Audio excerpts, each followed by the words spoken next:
Good morning. It's really great to be here with you guys. It's been a long time since I've spoken any length, and it's a real honor. I want to thank Jonathan for inviting me to share my story. And I'm going to try and do a few things this morning. There's a little bit of teaching in there, but mostly I'm just going to tell you my story, and hopefully you'll be able to appreciate and relate to some of the things that I'll share.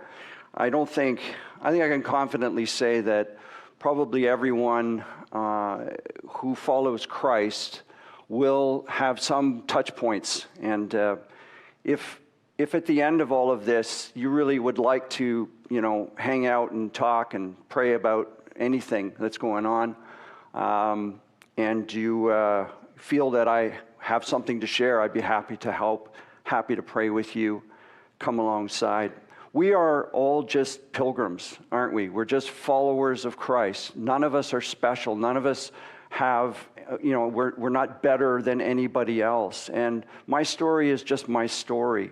And I know that there are those of you in this room who have stories that are way more traumatic than mine. And I don't pretend to make it into something that it isn't. But it's what happened to me, and it's my life, and so I share it for what it's worth. I'd like to start, however, by dealing with a persistent rumor here at NAC, and that is that I come from South Africa. Now, I can tell you exactly when this rumor started. It was approximately the year 2000 when my wife, Megan, and I and our kids started coming to NAC, and we got involved. And I shared a story one morning, some of you may recall this, around Thanksgiving. I was very taken by the proclamation by Abraham Lincoln around Thanksgiving in the U.S. Why did they proclaim it a national holiday? And so I got up and I shared this, and David made a comment at the time. He said, "You'll really appreciate this considering where Don comes from." And I remember thinking, well, I come from Waterloo. Like, what do you mean where I come from? And so this rumor got bedded into the church, and no word of a lie, I still run into people who think that I come from South Africa. Now, I am not ashamed if to say that I don't or I did or whatever. That's not the point. My lovely wife comes from South Africa. And by the way, Megan could not join us this morning because she's up north ministering to a whole bunch of ladies at a retreat. So God bless her, Lord, use her. So like I said, I grew up in Waterloo, and I had a pretty sort of normal life, lived in a rural environment. And I always had an interest in science, and I was a, average student, really. But as I got a little older, I started to really take an interest in science, and eventually I went to university. I went to McMaster University, and I did a degree in biochemistry, so that's kind of like my scientific background. And at the end of my years at McMaster, I really had been exposed to youth with a mission. Almost everybody I knew in Kitchener-Waterloo and Cambridge area, all of my friends had either been to YWAM or were going to YWAM. Those were the days. And the YWAM base was actually in Cambridge. It had moved from Dunham, Quebec, and moved to Cambridge. And so there was always stuff going on in the summer. They had these summer of services. We'd go out on the streets, we'd preach, we'd do all kinds of stuff. It was great. And so I wanted to go to YWAM, but I didn't want to go to Cambridge because that's like, next door. I wanted to do something exotic. So I decided to go to England. And in 1982, I got on an airplane and I flew to the base in the UK. And I met, I'm getting ahead of myself. It was great, loved YWAM. If you know anybody that's ever been, once you're a YWAMer, you're a YWAMer for life.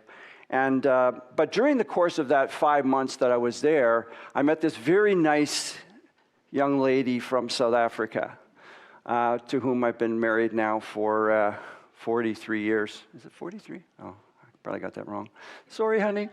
Anyway, a long time, and we've been through lots. And so we developed this relationship. Now, during a YWAM school, you're not allowed to have a relationship, and there's all these rules and stuff. And so at the end of the school, we decided that we really did have something special, and so we were encouraged to go and see the leadership team and tell them about it, which we did, and we were all very, submissive and everything. And they just said, look, we think if this is of the Lord, then you should go back to your respective countries and see what happens. And I'm sure behind the scenes they're going, that'll never last. She's from South Africa. It's like worlds apart. Well, when you know it, our relationship developed over the miles, and much to my parents' chagrin, on June 25th, 1983, I got on an airplane to this place on the other side of the planet, literally. And I decided to go to graduate school there in South Africa at a university most people couldn't even pronounce. But it was a pretty famous university in Johannesburg. They turned out a couple of Nobel laureates from that school. And I did a degree in medical biochemistry, so kind of added more of a medical component. And so began a career that's lasted many, many decades in the pharmaceutical, biotechnology industries, and then later on in the cell therapy industries. I'll explain that a little bit later. And so it was a great career. I enjoyed it.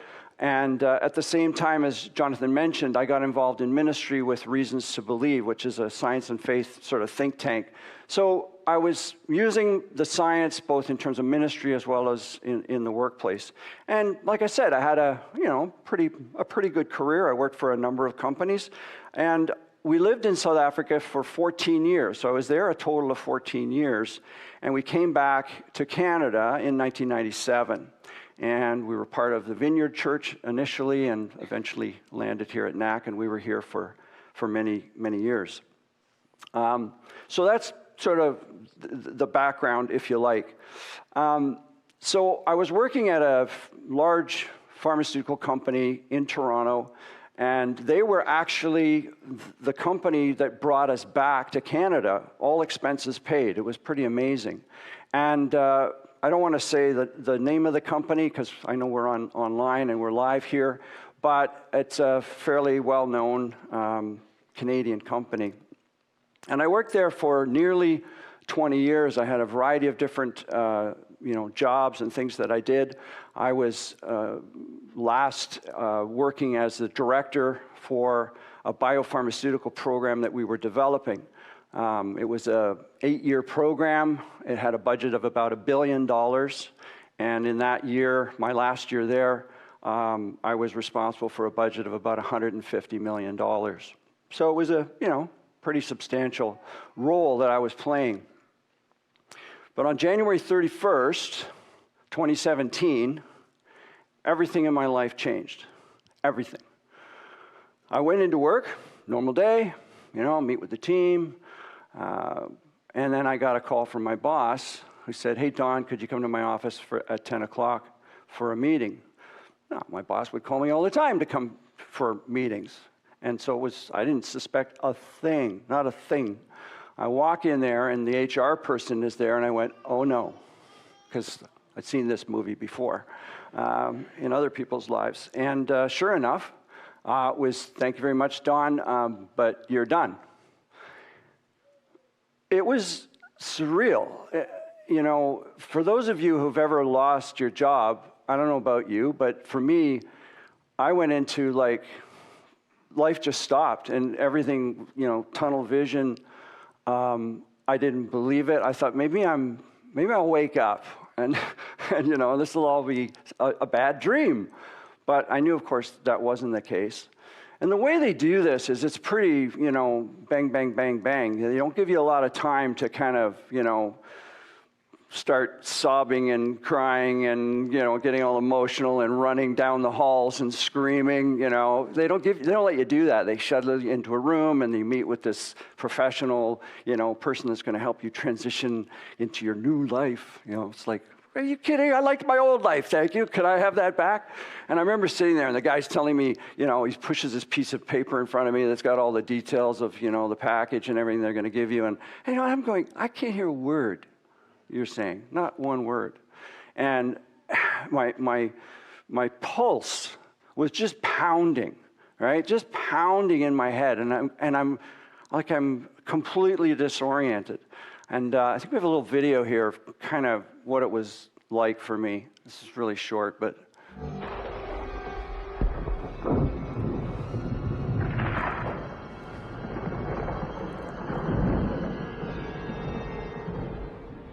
Welcome to the desert of the real.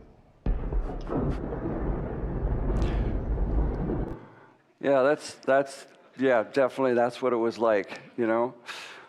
Poor Neo, just couldn't believe it. The desert of the real world.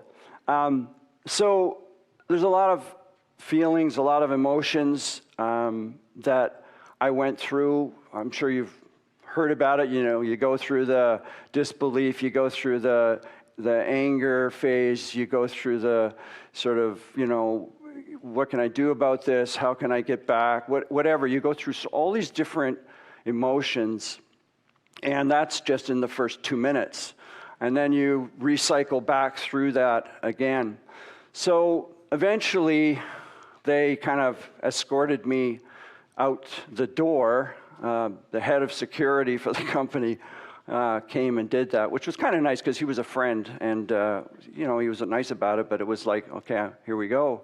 Now it's my turn, and there were other people had left the company. So, but one of the things that happened right away, which was just devastating for me, was I had a BlackBerry at the time, and I know for some of you it's like, what's that? Yeah, so anyway, but I made the mistake, and they warned us about this. They said, don't keep anything personal on your BlackBerry because it's corporate, right? And if you ever, you know, if they ever want to, they can just wipe it all out, everything. So I had photographs, really special ones, you know, my grandma's grave in Wingham, and I had all kinds of things on my phone that were really important to me, never mind a contact list of like 300-400 people.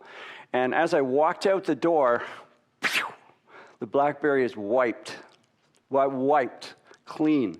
I couldn't even phone my wife. I was like, I'm now in my car with a essentially giant paperweight for a BlackBerry, and I'm going, what do I do now?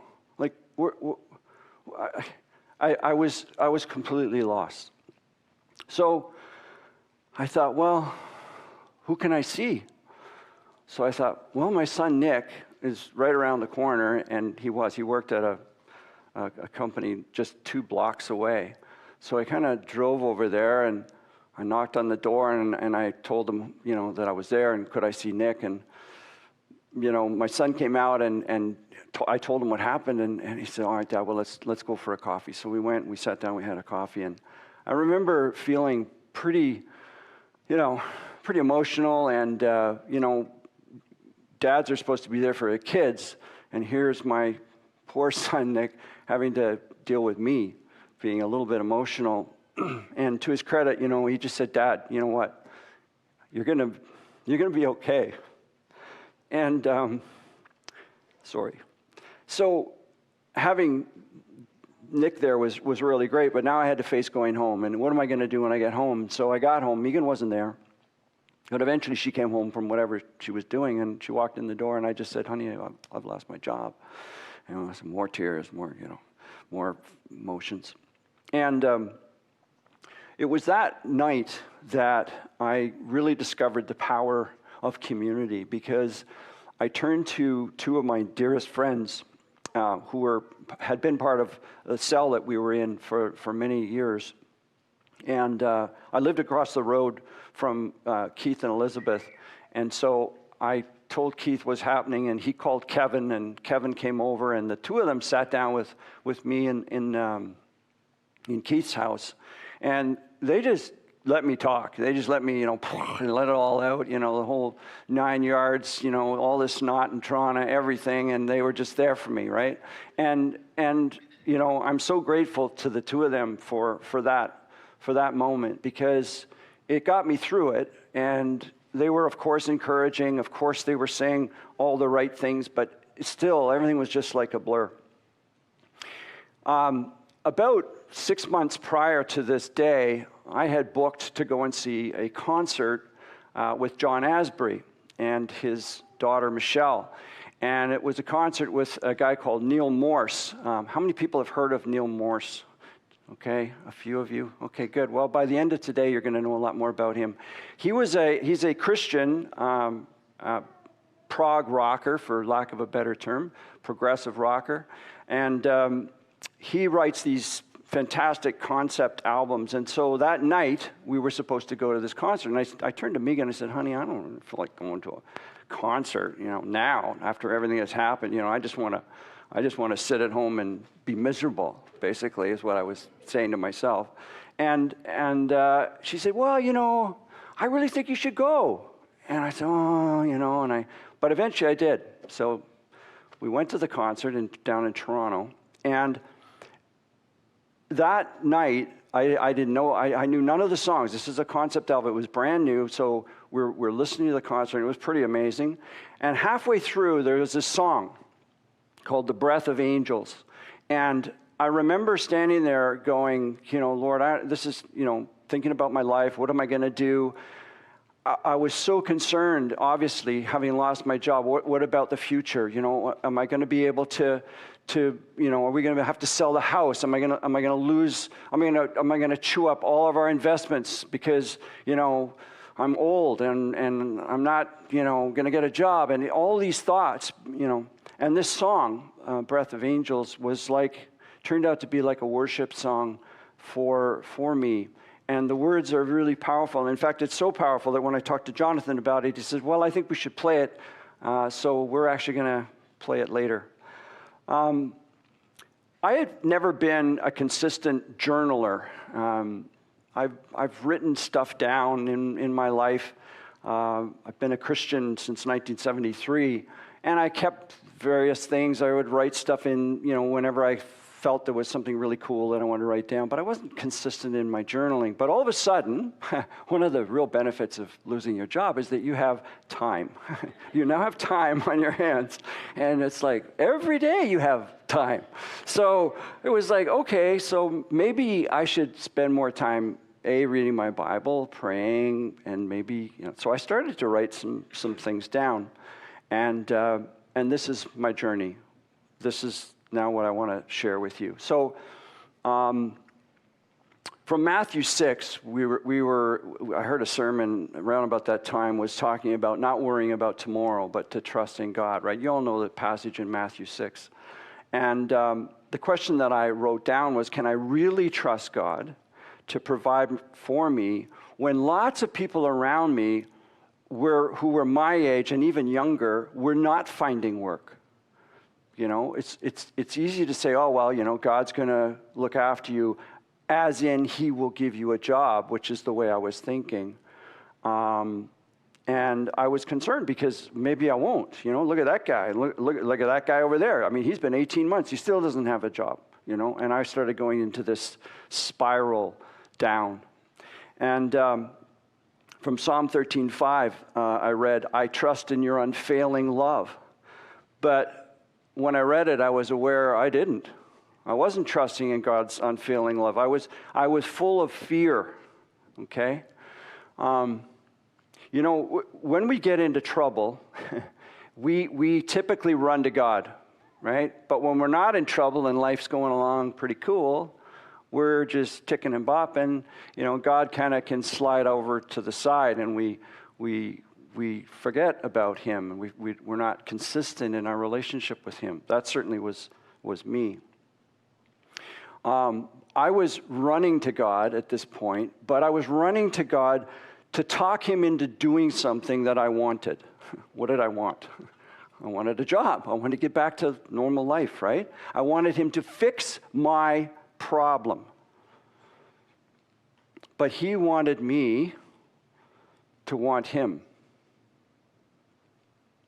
I didn't know this then. Anyway, March, we had booked to go on a trip with some friends to South Africa. And again, I was humming and hawing. I said, oh, honey, I need to be here. I need to be networking. I need to get out and, pound the pavement, look for work. And but we went off. And so we're in South Africa, and we went on this sort of hike one day. And I was standing literally like this on a sort of a rock that was down, there was like a little beachy area, and I'm standing there like this, and I'm watching, friends sort of walking around, and all of a sudden, this leg that just slipped right out from underneath me, and I went down and I hyperextended my knee, and I tore my Achilles tendon, all like just like that, bang. And it was really, really sore. I remember Kevin was there. And he came up and he said, "What can I do? What can I do for you? What can I do?" Because he knew I was like, you didn't even know what happened. But there I was, and I'm a runner, okay? I love to run. Well, especially then, I love to run. And guess what? Now I'm watching that go up in smoke. So here I am. I'm all stressed. I don't have a job, and I was using running to at least get rid of some of that anxiety, and I could get out there and run and feel better about everything. Well, now I can't run. Now I'm hobbling around. Anyway, so I spiraled even further down, right? And I started to question, God, where are you? What are you doing? But it was right at that time in March that I first read Exodus 17, 1-7, and I was introduced to this term, the waters of Meribah. And we'll come back to that in just a moment. So April, I became aware that all my hard work to find a job was really born out of fear, anxiety, and worry. That's what was driving me, okay? And people were telling me, "Don, why don't you just relax? Enjoy the summer, Take your foot off the gas. Just relax and, stop all this, And I'm going, if I do that, I'll never get a job. And I was saying to Megan at the time, I said, honey, I've always been frustrated that it seems like I can explain my life, And I wish just once, God would do something for me out of the blue, just right out of the blue, where I can't say that I had anything to do with that. Okay, that's a spoiler alert. Just remember the out of the blue, okay? I'm going to come back to that too. So fast forward, get to August. I was networking like crazy. They taught us how to do that. That's one of the great things of having a executive exit sort of counseling. And a lot of jobs would really get hot, and then they would die. And I was networking with tons of people. I was spending money driving all over the place, no job. I began to despair again. And then some well-meaning person said to me, "Well, I think God is stripping away things to build your character." Well, that was really encouraging. I said, "Oh, okay, so God's whole purpose in my life right now is to strip stuff away even more. I've already lost my job. What else could he take?" And I was really starting to accuse God of just wanting to take things out of my life. And I'm saying all these things to you this morning candidly and somewhat ashamedly. I got to a low point. I'm going to tell you the low point. I was praying. I forget where I was exactly. But I remember saying to the Lord these words. I said, "Lord, I know what I'm doing today. What are you doing?"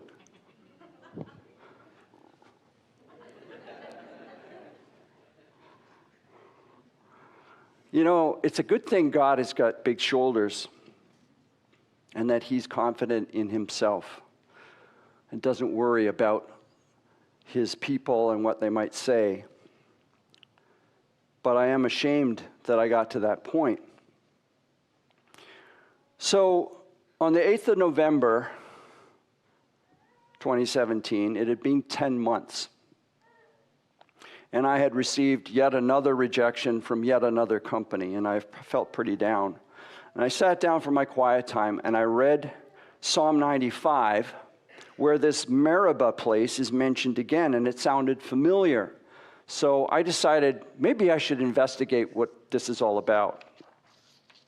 And so I just want to share the passage. We're going to pull up those slides, and we'll read through them together. And I'm just going to read directly from my Bible here so I don't have to look at the slides. So let's read Exodus 17. This is starting at verse 1. At the Lord's command, the whole community of Israel left the wilderness of Sin, which which is Sinai, by the way, and moved from place to place. Eventually, they camped at Rephidim, where there was no water for the people to drink. So once more, the people complained against Moses. "Give us water to drink," they demanded. "Quiet," Moses said. "Why are you complaining against me, and why are you testing the Lord?" But tormented by thirst, they continued to argue with Moses. "Why did you bring us out of Egypt? Are you trying to kill us, our children, and our livestock with thirst?" Then Moses cried out to the Lord, "What should I do with these people? They are ready to stone me." The Lord said to Moses, "Walk out in front of the people, take your staff, the one you used when you struck the water of the Nile, and call some of the elders of Israel to join you. I will stand before you on the rock at Mount Sinai. Strike the rock, and water will come gushing out. Then the people will be able to drink." So Moses struck the rock as he was told, and water gushed out as the elders looked on.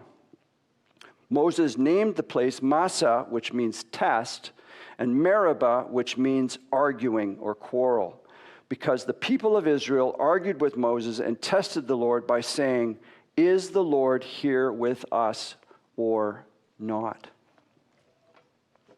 So, I don't know about you, but I have a tendency to read the Old Testament and look at the people of Israel and basically go, what is the matter with you people? You're just a bunch of whiners.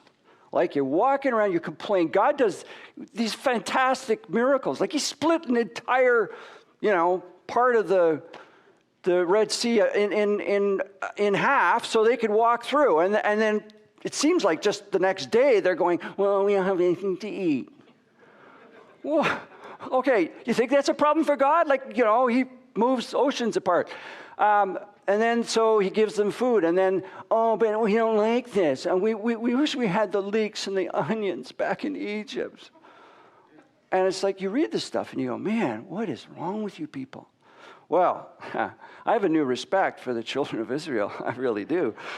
Because I want to show you where they were when they started complaining. So we can go to the next slide, Liz. So this is just a picture. It gives you an idea. Oh, gee, look at that. There's a place, lots of Tim Hortons around, 5-star service, you just have to call on your cell phone and they'll show up with a drone and drop a nice package. No, none of that, okay? Maybe look at look at that. It's a little parched, isn't it? I'm getting thirsty just looking at it. In fact, maybe I will have a glass of water. Looks like there used to be a river there, maybe. Kind of like, hard to say, right? So you get the picture. They were in this place where there was no water. And when we read no water, I mean no water. Now, I've actually been to this place. We went on a trip to Israel, and one of the cool things we got to do was we drove into the wilderness of Sinai, and then they marched us off the bus with water bottles, which I thought was wimping out. But anyway, they marched us off the bus, and we walked for quite a while, and there was this one lone tree, like way over there, and we walked all the way to that tree. By the time we got there, we were hot. And, of course, there was this, talk about this whole situation. So I want to just draw out a few key points, and you'll see how this relates to my journey. So the first thing that we see from the passage is that the people didn't randomly end up in the desert. It's not like they got up one morning and said, let's just walk into the desert. No, it says that they responded to the Lord's command. So who's in charge of how they got there? God was in charge. They were led by the Lord to a place of no water, apparently. They were led there by the God of love and grace and joy and peace. He took them to this place. They were in real danger of dying from lack of water. It wasn't fake. It wasn't like they were just complaining because it had been a while since they'd had their Starbucks. It was a real danger. It says that they were tormented by thirst. Let me tell you something. None of us in this room, or I doubt any of us, have been tormented by thirst. We get thirsty, we work, oh, I'm a little thirsty. Maybe you've had a situation where you weren't able to get some water, but it didn't last very long. I mean, I think most of you know we can't live without water for 3, 4, 5 days. It's absolute max for human beings, depending on your situation. Mothers, obviously, were fearing for their children. Imagine being a mother in that situation. Your kids are crying because they're thirsty, and there's nothing you can do. Men were fearing for their families and their livestock, which basically was fearing for their investments, because that's what livestock represented. It represented their future. Starting to see a few connections here. Animals would die. Everyone would die. So where is God? Where is his faithfulness? Where is his blessing?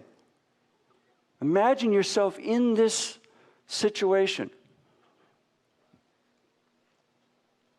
Is the Lord among us or not? And when I read that, something just went bang. And I realized that God was speaking to me. You could just leave up that last slide, Liz, the one with the, yeah, that one. Now, I'm a scientist, so I looked at this and I went, well, hold on a second. Is this a case of a miracle, as in God manufactured water out of thin air? Or is this a miracle, as in God did the split the rock thing, but the water was there all along? Well, guess what? It turns out that in the Sinai, there are rivers, underground rivers. And I think, personally, that it's reasonable to assume that God knew exactly where the water was. The people didn't know. As far as they were concerned, there was no water, but God knew. Of course, the rock was a miracle. Strike a rock and the rock splits and out comes the water. That's pretty miraculous. It's further reasonable to assume that God intended to provide water for them, but they gave up trusting too soon. What if they had said, Moses, why'd you bring us out here? There's no water. We're all going to die. But God must have a plan. Is God going to care for, how is God going to do it? He has to be able to, he wouldn't lead us here. He wouldn't have done what he did back then and then leave us all to die. So he must have a plan. Yes, Moses? But no, that's not what they did. They gave up. They were trusting for a while until things really started to not look so good. And then they stopped. So it was round about this time that I turned to Megan, and I'll never forget it. I said to her, honey, God's going to strike the rock in my life. Now, listen, those of you that know me, I'm not this big faith and power guy. I just don't go around with the, preach it and name it and claim it. I was never that kind of person. But I started to believe that I needed to say this, that it was a proclamation, that I needed to put my mouth where my faith was growing. And like I said, losing your job is not the most horrible thing that can happen to you. I'm looking out at the crowd here, and I know there are people here that have far worse stories, and I don't want to pretend that mine is anything like yours. I mean, we have people that have fallen off ladders and their life changed dramatically. People have lost children. People have lost, people in their lives. So I'm not trying to make this out into something it's not. It's just what happened to me. I repented. I had been maligning God's character, accusing him of, you're just a mean old God. All you want to do is make my life miserable. I repented. I turned to the Lord and I started to say, Lord, I trust you that you will strike the rock in my life. So, you remember that out of the blue thing and that and the rock thing. Just remember this. So 1 week later, just 1 week, I got a call from a senior executive of a stem cell research company that I had never heard of. And I began an engagement with them. At this point, I had decided to hang a shingle on my door that said consultant, and I started consulting. Again, I was encouraged by a dear friend to do that.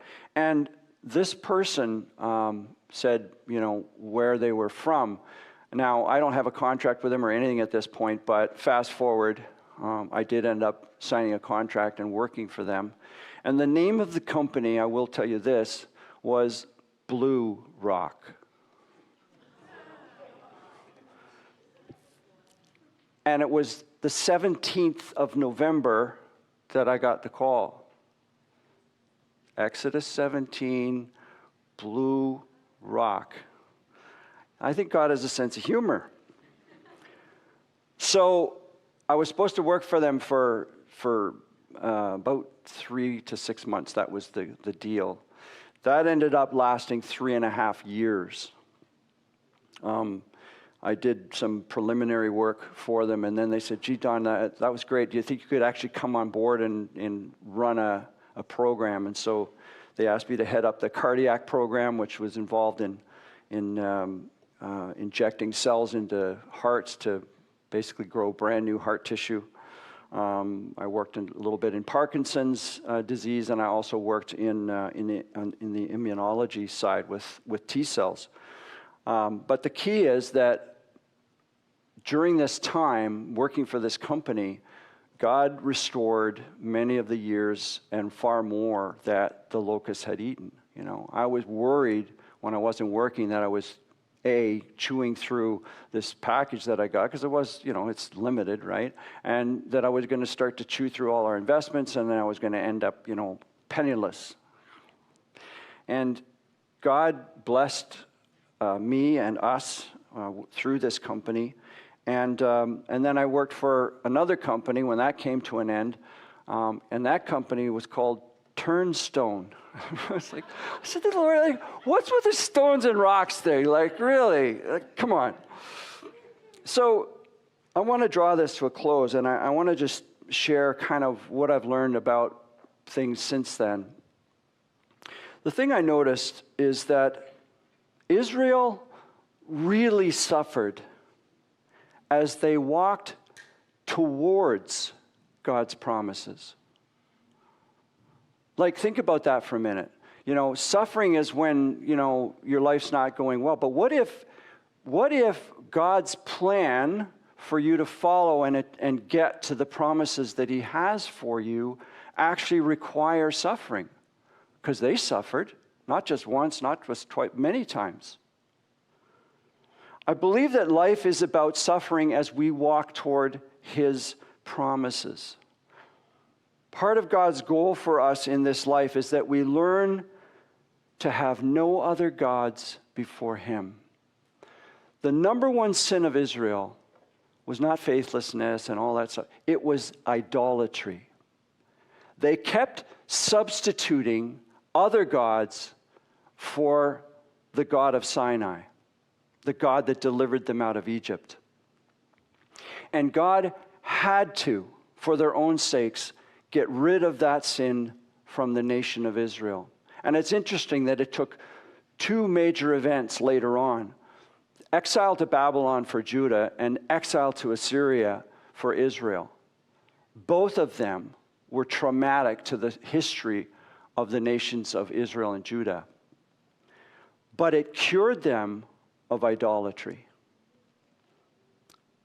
I think that when I look at my own life, the temptation to substitute other things for God that he wants in my life is strong, and we have to deal with it. Since that time, I've been on a journey of renewal in my relationship with the Lord.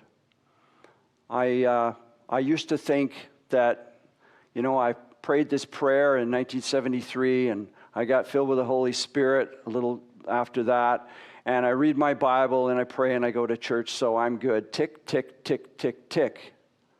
And, I'm going to heaven one day, and isn't that wonderful? And I've realized that that is not what it's about at all.